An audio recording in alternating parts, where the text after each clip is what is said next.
és minha vida, Jesus, és meu abrigo, e a tua vontade, doce Espírito, meu alimento.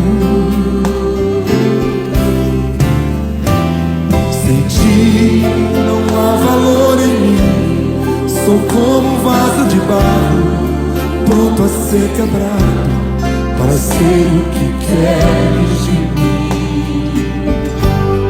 A tua presença